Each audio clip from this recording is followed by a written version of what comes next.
Lagi na lang akong nauuna sa lahat ng laban, sa dami ng problema.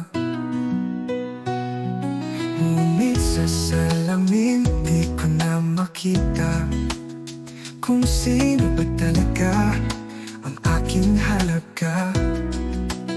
Kahit agad kong kinalimutan na ako rin ay kailangang alagaan, ngayon ay pipiliin kong mahalin ang sarili, hindi pagiging makasarili. Ito'y pagkilala sa aking pagkatao na karapat-dapat din ako ng oras, pahinga at pag-aaruga. Ngayon sarili ko naman ang mahalaga.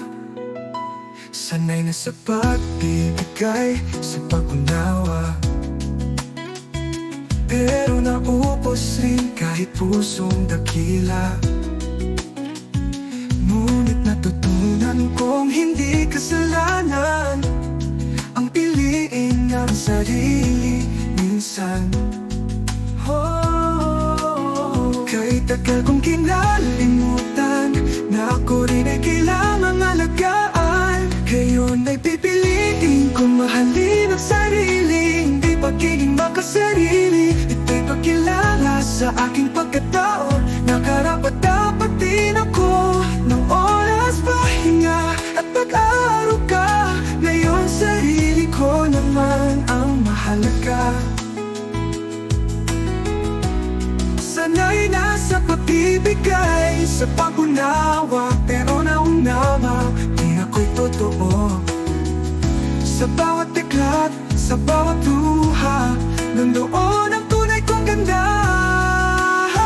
Ngayon ay pipiliin kong mahalin ang sarili, buong puso't walang pag-aalinlangan ulit. Ito'y hindi pagtatanggi sa iba, kundi pagyakap sa aking halaga ng oras, pahinga at pag-ibig ko. Ngayon, ako naman ang